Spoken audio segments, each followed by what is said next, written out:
Hey guys, welcome back to the channel McNallie Money, the official home of power mining analysis. A very exciting episode for you today as Anthony Power and I analyze the recent convertible note news out from IREN, discussing whether or not we think this is standard business financing or the precursor for something bigger with a major HPC AI contract announcement potential. We're going to be discussing that in today's video, in addition to production results for the month of May from Bitdeer and some news from Soluna Holdings. Before we get into all that, take a second, hit the like button, you guys. Big help to myself and the channel. If you're not already subscribed, McNallie Money, feel free to join and let us know in the comment section below what you think is the next step for IREN and if you're currently holding shares. Now, with that being said, let's get into today's video.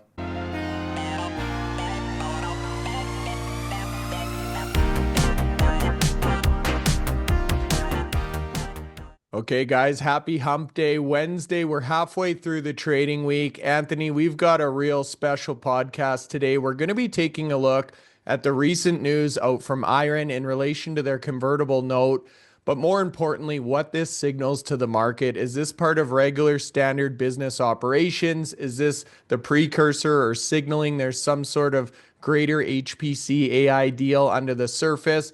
All of that and more. In addition, we've got an update on May production results from Bitdeer and some news out from Soluna. So an action-packed Wednesday podcast here. Before we get into it, Bitcoin price still hovering near that 110,000.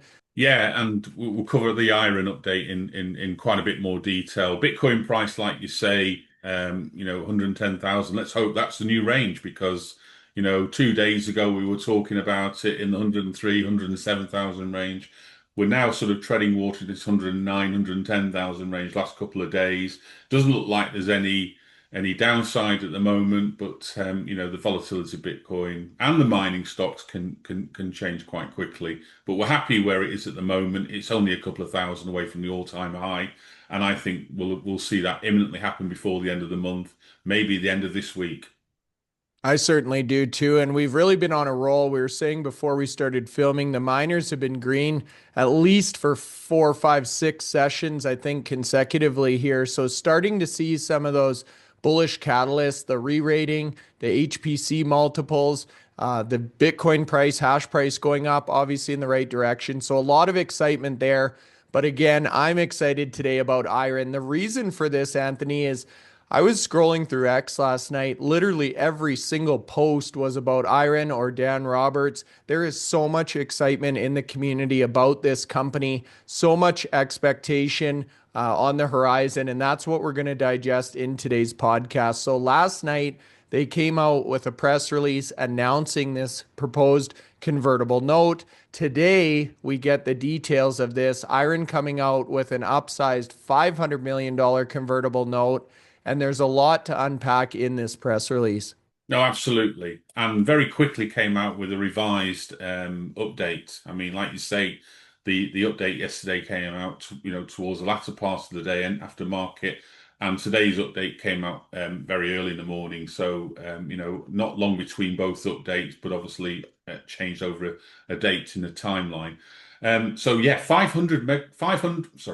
500 million aggregate principal at, now we've got the interest rate 3.5%. That's about $17.5 million of interest a year.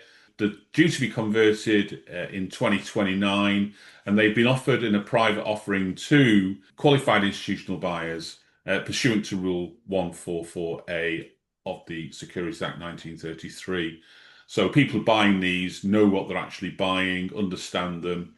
And they've got an option to increase that number should the buyers wish to buy more of another further $50 million.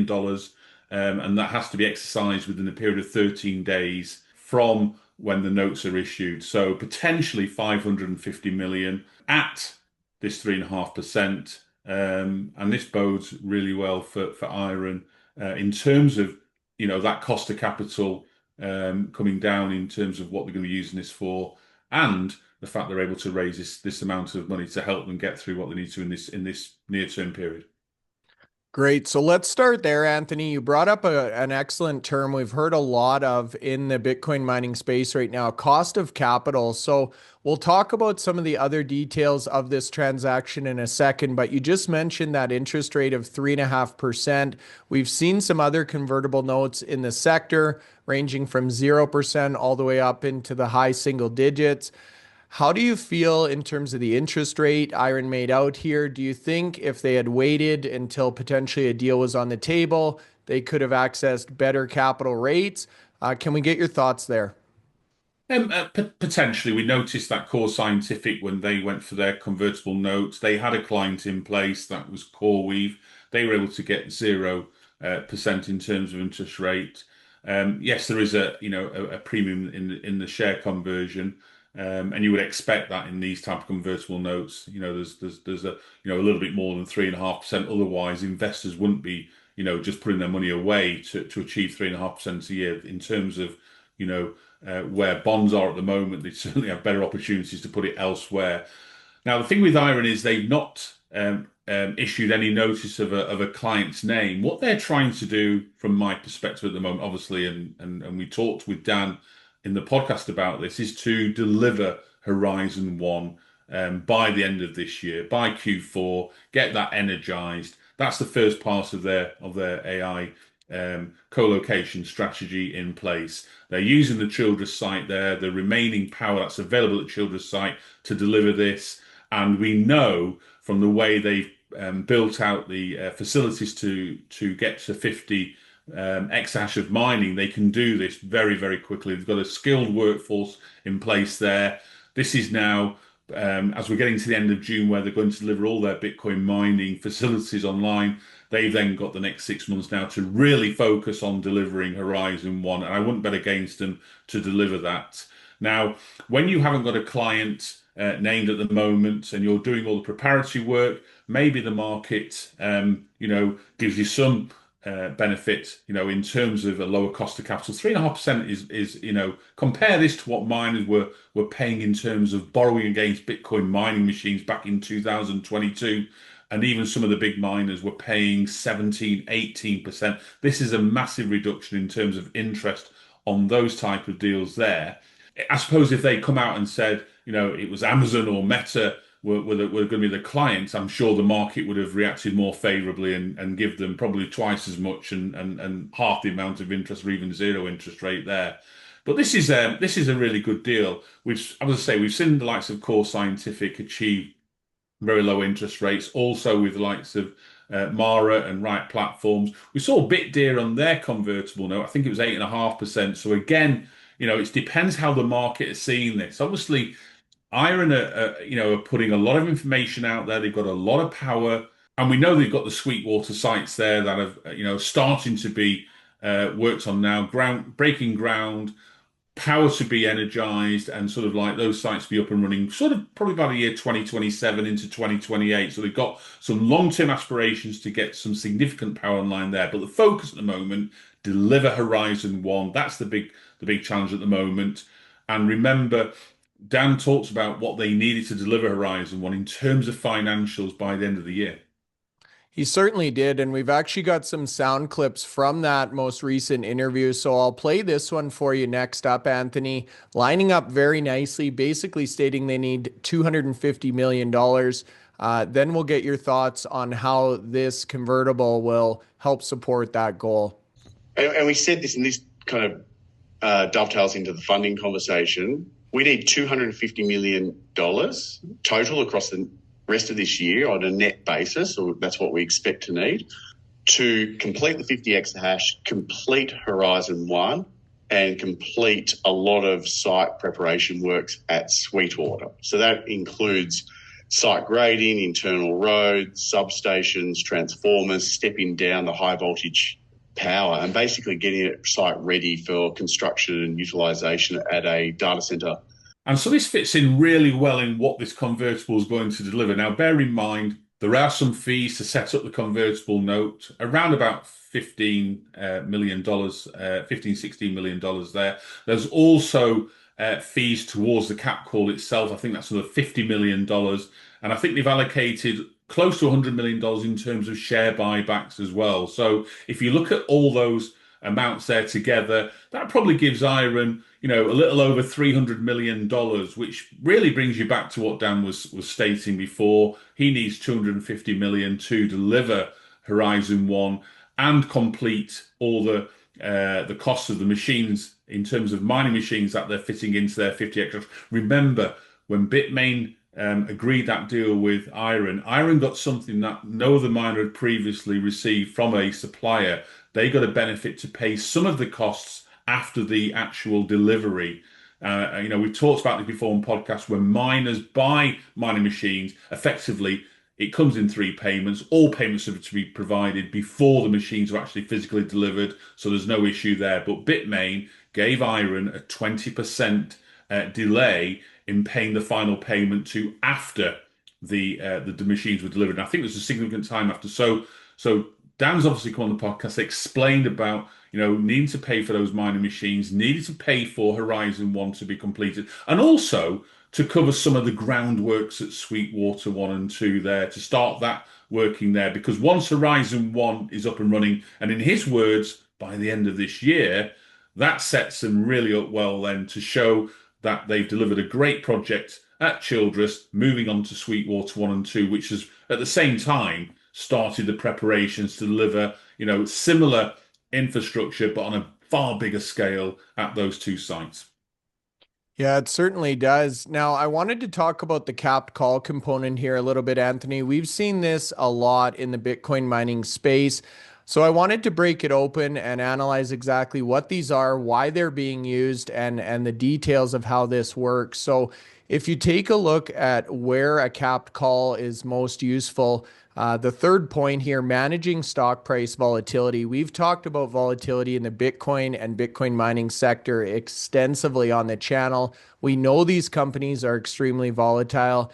And really the downside of these convertible notes is that eventual or potential dilution to existing shareholders. So it's great to get this money up front. However, if down the road in 2029, these shares convert, you're going to have to issue a lot more shares outstanding. That's going to dilute your base.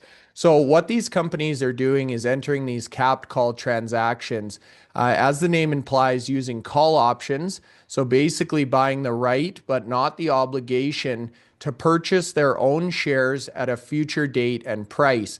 Now you'll notice in the case of IREN, the cap price was set at $20.98. So what this means in more simplistic terms is essentially if these convertible note holders wish to exercise the convert up to 100% premium or that $20.98, so at some point the shares are trading between the current price and that $20.98, they can convert those into shares, and IREN can then use those call options to purchase the shares back, essentially nullifying the dilution effect. Now, this is a very interesting strategy. It doesn't work if share price rallies over that 100% premium. Then they have no coverage there. They obviously could convert into shares, and those would be very happy holders as the share price would have increased over 100%.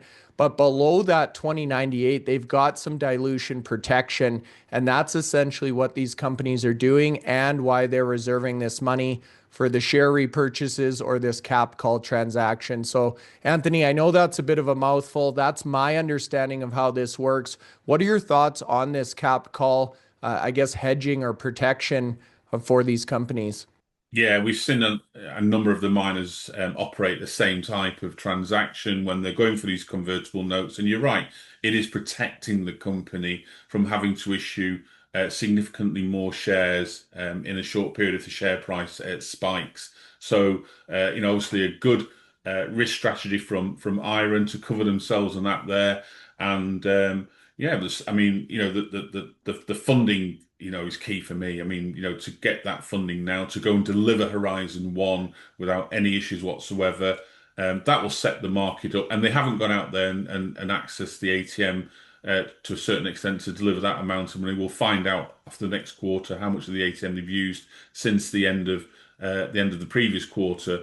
But I'm expecting that this is the large amount of money they need to cover between now and the end of the year. And bear in mind, in the previous period, they were using the ATM when the share price was significantly lower than it is today. They certainly were. And I know we talked to Dan about that $6 ATM usage on the last podcast. He said, of course, I would have liked the price to be higher, but we wanted to basically extend our optionality, give the company some breathing room. Now, we know based on that last earnings report, IREN is the most profitable company in the sector. They're cash flow positive. They're generating income off their Bitcoin. So they're not necessarily cash strapped. But as we just heard from Dan, they need a few $100 million to really get Horizon off the ground. We now looked at the convertible structure here. We understand they have the money in hand. We know how these capped calls work. So the $1 million question, Anthony, is this part of Dan's master plan to eventually get a tenant in Horizon 1 by Q4? We've got a great sound clip of that coming up as well. Or is this potentially more standard business financing? Now, we'll play the clip from Dan next up. This was probably the highlight of that entire interview for both of us, Anthony. Then we'll let you talk about your analysis of where you think IREN is going next. Yeah, sure. I mean, we're in active negotiations with multiple customers. I mean, both in relation to Horizon, but also variations of Horizon, variations of our design, everything from turnkey delivery for their own design through to powered shells. So there is a broader conversation that encompasses the whole of Childress as well as Sweetwater bundled up in this. But to zero in on Horizon specifically, sitting here today, I'm highly confident we're going to contract that prior to completion in Q4. Yeah, so it's a great update. This 500 million convertible note will secure the funding required for Horizon 1. Remember, Horizon 1 is a 50 megawatt liquid cool AI data center. And, we've talked about the scarcity of AI. Dan was very clear in not just the last podcast, the previous podcast, when he highlighted the gap from where we are delivering power supporting AI at the moment in North America, predominantly in the US, and where it needs to be in terms of, over the next, say, 3 to 5 years. And, he said in a couple of podcasts ago that approximately about 4 gigawatts of power is supporting AI at the moment. That needs to grow to a current requirement of about 44 gigawatts of power. So, where are these big hyperscalers, these big data centers going to find that power around the US? Because believe you me, the Bitcoin miners have been sourcing that power for the last 4 or 5 years. All these miners that we talk about on the show have got significant pipelines of power, all power available to them, the sites that they own, and IREN are particularly one of those. You're talking about, close to 3 gigawatts of power in total. Most of it in operations at the Childress site already, but also the 2 gigawatts at Sweetwater 1 and 2 in total there. So when you think about this delivery to meet this requirement, IREN position themselves really well. This 50 megawatts, people might say, well, that sounds, small compared to some of the deals we've seen already. Absolutely not. Yes, we saw the Core Scientific deal. Yes, it was a great deal to have. But look at the deals since then. They're nowhere near as big as that deal. TeraWulf took a deal on their 60 to 70 megawatts with Core 42. And people are saying that's such an amount smaller. Well, it's smaller, but it gives them, the opportunity to grow into a bigger deal in the future. Yeah, you're sure right, Anthony. And as we just heard from Dan, he said they're also looking at potential contracts that take into account the entire portfolio or packaging parts of these projects together. What are your thoughts on that in terms of the size of data centers we're going to start to see here? Well, I was expecting, because of the sites that some of the miners have got 200, 300, 400, 500 megawatt sites, we'd see some really big deals again. But you know what? I'm thinking, having listened to Adam Sullivan recently on a fireside chat with an HPC analyst, he was stating from his perspective, and bear in mind, they've got another 400 megawatts to issue. that they think their next deal is going to be lower than 100 megawatts, probably around the 60, 70 megawatts. They feel the conversations they're having at the moment, that seems to be the ideal size for a data center site going forward there. And so if you think about the horizon, that fits really well into that size category there. 50 megawatts, liquid cooled AI data center with ancillary power to support that 50 megawatts within the capacity at that site after delivering 50 megawatts of Bitcoin mining hash rate there.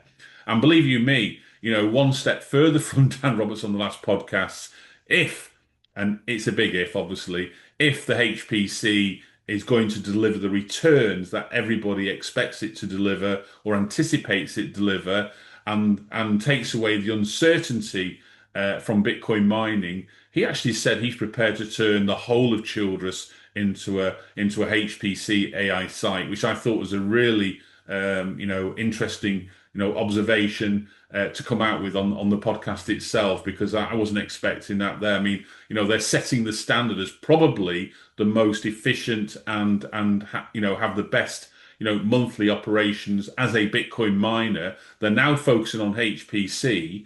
Why would they give up the 50 exahash if they're producing some of the best results already, the cheapest Bitcoin to mine already compared to all their peer group? But Dan's a realist. Dan wants to make sure he can use that power. He's been in this space for 7 years now and delivered data centers, in his previous and infrastructure in his previous role at Macquarie as well. So he's got a lot of experience. The team at IREN have got a lot of experience supporting him. It's not just Dan. They've got a big team there delivering this. And, he's a realist. He will turn around and say, if the returns on this are as good as what the conversations are having at the moment, then this could be the way forward for IREN in the future. Yeah, that's great. Now, a couple more questions for you here, Anthony. We'll put you in rapid fire. In terms of targets here, we've seen IREN set aggressive growth targets on the Bitcoin mining side of things. They've hit every single one of those. They've also now alluded to the fact Dan thinks they will have a client for Horizon 1 by Q4 when that's energized. In terms of delivering on targets, I wanted to get your thoughts there. Do you think they're going to be able to deliver on that timeline? I think they'll deliver. I think they'll deliver the building on time. That's no given. I also think the fact that he said a client will be named by Q4. He didn't say, I think we'll name a client by Q4. He said a client will be named by Q4. I think there's a real expectation. They must be in some really conversations with potential clients at a certain part now where literally we're getting close to signing contracts. Because you wouldn't say that, because then the market would be beholden to the fact that you've said something and you're not delivered on it. And if you look at, we talked about in the previous podcast, look at the two companies over the last month who perform better than everybody else, and that's pretty much Core Scientific and IREN. And there's a reason for that there. We're starting to see some of this credibility now for HPC being given to the mining companies that are going in that route as a strategy. And IREN has benefited probably more than every other miner in terms of that there. So maybe the market's given them some sort of premium based on the fact that they're imminently about to announce a client. And I think this is all leading up to it. I don't expect, a client to be named this week. I mean, that would be great to have 3 updates in the same week, all about this Horizon 1. But I expect, we'll see more and more positive updates. We're going to get a positive update in the next 3 weeks when they announce the 50 exahash at Childress. Believe you me, that one needs to be on track for the end of the month. That's the first big target. But then all eyes will be focused on Horizon 1. I think they'll have a client in place. I think this will be the starting point for them to deliver 2 gigawatts at Sweetwater 1 and 2. And that could be multiple clients. Remember what Adam said, the way the conversations are going at Core Scientific, and he was very open and transparent. He doesn't think that there's going to be any significant, 200, 300 megawatt deals going forward. He thinks the 60, 70 megawatts is a nice number there with ancillary support. That's probably sites around about the 100 megawatts. Horizon 1 fits really well into that. And if you've got 2 gigawatts available, that could be multiple clients at those sites. And, the benefit of that is they can grow those sites at the pace they need to meet the demand that they're going to be given from a client perspective. We know they can deliver. Childress isn't too far away from Sweetwater. It's a couple of hours drive.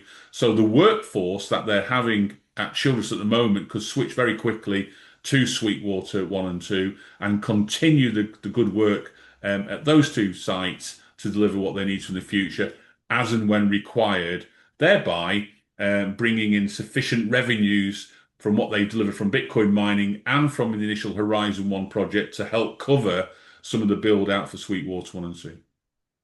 Excellent. Now, final question on this topic, then we'll move over to Bitdeer Soluna. You mentioned Core Scientific IREN starting to get some attention from the market. We talked about this miner re-rating. The statement that really sticks with me is actually from our Bitfarms Ben Gagnon interview. He basically said in simple terms, as a CEO, it's my financial obligation to look at HPC. The returns, the multiples are so attractive. Bitcoin miners are given a 1, 2, 3 times PE. The HPC players a 20, 25, 30 times, as we've seen with Equinox, CoreWeave, even Applied Digital this week.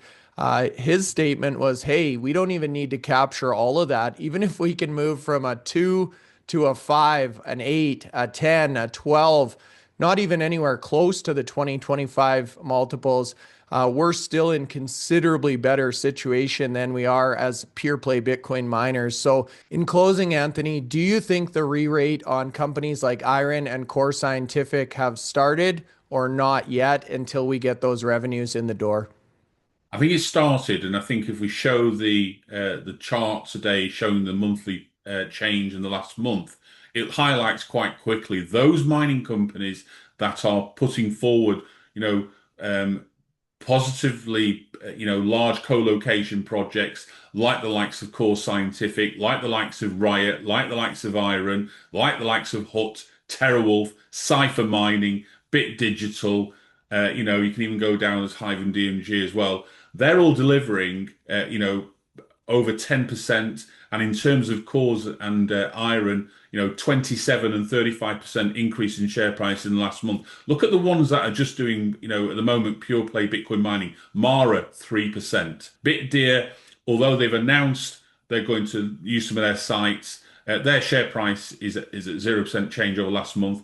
CleanSpark, 5%. But Soluna, who've decided to, at the moment, they've moved away from their initial HPC on-demand service there. Their share price also not really getting traction. But some of those other names I've talked about, those that are looking to deliver some big numbers in the space of HPC, all getting, a really good look at in the last month there. That could be a sense that it's started now. I mean, we're nowhere near, if we look at where these companies could be once they've delivered what they said they're going to deliver. But at the moment, there's only one company of, the co-location, Core Scientific, going to start getting revenues, and they're going to start getting revenues, already from the last month. So May, they was their first month. They started to receive revenues from CoreWeave in terms of delivering the Denton facility, which is their flagship HPC site, 260 megawatts at that one particular site there. And the revenues start ramping up by the end of the year. That'll be 250 megawatts of their 590 megawatt deal energized. So we'll see significant numbers there. And going back to IREN, 50 megawatts could be delivering $70 to $80 million a year in revenues for a contractor there. And that would be, a significant amount of return on that power that they're utilizing there for that. So less than 100 megawatts delivering that type of return there. That's why Dan's really interested in going this route. That's why a lot of the other miners are focused on this as another strategy. So let's see how this changes going forward there. But it looks like we're starting to see some of the market analyzing some of these companies and saying, yeah, there's potentially starting to look at a re-rate of the share prices. And all the Wall Street guys are coming out and re-rating some of these companies and giving them higher share prices. Hopefully the market sees that, and we see them gather a bit more momentum there at the moment. Yeah, hopefully we do. And the further down this road we get, the better that Core Scientific CoreWeave deal looks in retrospect, Anthony. So to go full circle here, you guys, we started the segment talking about all the buzz on social media around IREN. We wanted to end the segment talking about two of the best in the IREN space, Sam and Agrippa Investments, both giving their thoughts on this update. more or less in the same boat as we are, Anthony, saying IREN has proven they're great stewards of capital.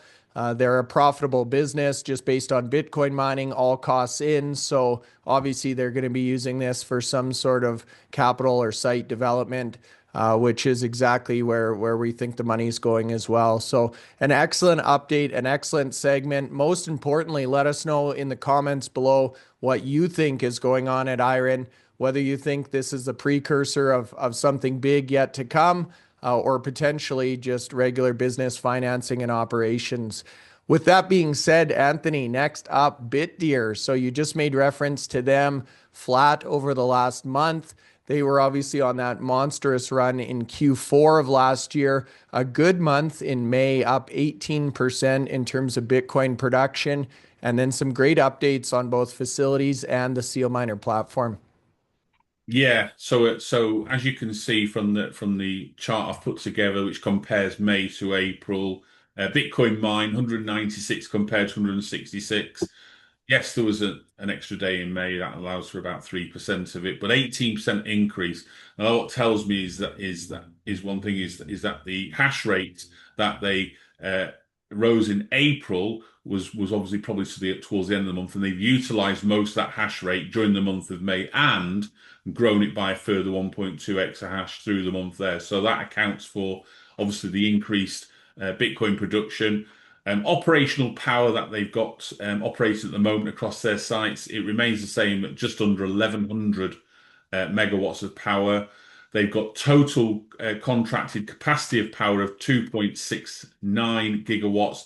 That's probably about a similar amount to what IREN have got there. So Bitdeer, no slouch in terms of power available, and they've got power available across the globe. So not just focused in North America, they've got power in significant amounts of power in Norway, in Bhutan, as well as North America. So that covers them from any potential tariff issues with regards to the US government applying tariff to maybe mining machines that are produced not just in China, but in sort of like locations, that the government might feel warrant tariffs that are similar to China, i.e. Taiwan, Indonesia and other locations in Asia where machines could be made there. And so they can use those machines produced in other areas in Asia to fill Bhutan and Norway and alleviate the pressures on those machines, having to go through, the US. In terms of fleet efficiency, I'm assuming the fleet efficiency for Bitdeer is coming down because they're using their SealMiner A2 to grow their hash rate at the moment. So they haven't put in a new fleet efficiency. We'll speak to Jeff and the team and find out if that's coming down there. I expect that 29 to coming down because these SealMiner A2s operate significantly lower than 20. So that would be an indication that, adding more machines there brings that number down like it has done for all the other miners. In terms of Bitcoin mined per day, that tells you there what the increase really was. It was 14% increase there. We talked about that, the extra day. That gives you the difference between what they're producing on a daily basis and what they're producing on a monthly basis. In terms of HODL, that's grown a further 8% up to 1,351. So Bitdeer rising quite nicely in Bitcoin HODL's 15's table, where he's got 100 companies. They're now on the front page of the 3 pages of that there, and they're rising. They've just overtaken Core Scientific, actually, who had, I think, 1,300 at the last count there.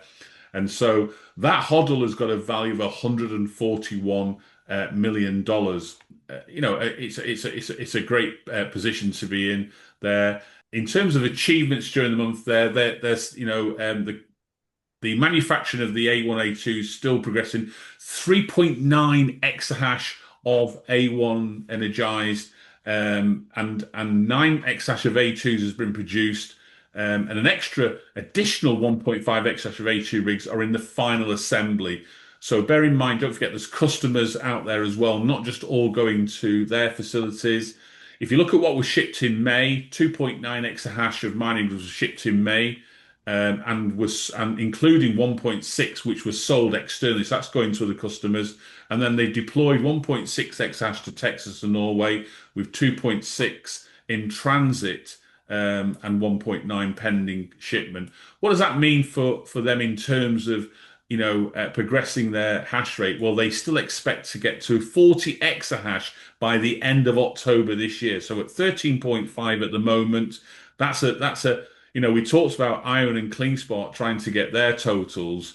Bitdeer have got some really big targets to achieve. However, you got to remember is Bitdeer are producing their own machines now, so they can sort of fine tune their timetables as to when those are going to get delivered, and they probably have a better understanding that the likes of me and you do, Bryce, who talk about this and analyze this on a sort of like daily basis. They're expecting to get that by the end of October, with plans to expand, hardware and offerings and infrastructure. Now, a lot more of the A3 series is underway, and testing is confirmed to be close to being completed, with pre-orders now starting to be taken in June 2025. And what we heard from the team when we were at the Bitcoin conference was that a lot of customers who'd originally purchased the A2, on seeing the performance from the initial testing of the A3, were then switching their orders to the A3. And rightly so, when you think about a machine that delivers 9.7 joules a terahash, which is under the 10 joules, at certain operational conditions. So it's, if you've got the right condition in place, you can achieve those really low efficient numbers. Make sure the Bitcoin price that you're mining is at the cheapest element there, along with a low energy cost. And so many customers have switched to that deal there. They're also still doing the R&D on C-miner A4, and they're targeting a chip efficiency of around 5 joules a terahash, which is, literally a 50% increased performance on any chips that are out there at the moment. So Bitmain and Bitdeer have brought out machines that are approximately, the A3 is as good as the latest Bitmain machine as well. They're both operating in environments at around about 9.7, 9.8 joules a terahash. The next stage for the SEAL miner is to get to 5 joules, and nobody's going to be betting against them. They've achieved the first 3 machines exactly as they said they would, and that was over 12 months ago when they gave their initial program to the Power Mining Analysis team when we had them on the channel then. So I think everything's looking positive. They have the sites to put these machines into. They've got a lot of developments underway. One other little piece of news today was that Tether also have initiated a number of warrants that they had in place there. That's delivered an extra 50 million amount of capital for Bitdeer. What it also says is that Tether's size in terms of their shares in the company is also increasing. So you've got one of your investors in the company of a significant size there, with a significant amount of value in Tether itself. They are a monster in terms of what they're investing in at the moment. So that's probably a positive news story as well for Bitdeer, and a good update today. Yeah, speaking of Tether, I remember the slide from the Bitcoin conference, an absolute behemoth of a company here they're building. And honestly, if you need an investor or a partner, Tether's probably a pretty good one in the space. So a great update from Bitdeer. The final one we wanted to talk about, and I'm just looking at the share price, up 12% currently. You talk about volatility. We mentioned the fact Soluna has been bouncing all over the place, up 20%, down 20%, almost on a daily basis. So yet again, another positive development here, launching Project KD1. With $20 million worth of new funding from Spring Lane Capital. John Belizaire, CEO, going on Twitter to talk about this big catalyst or kickoff for Project Caddy.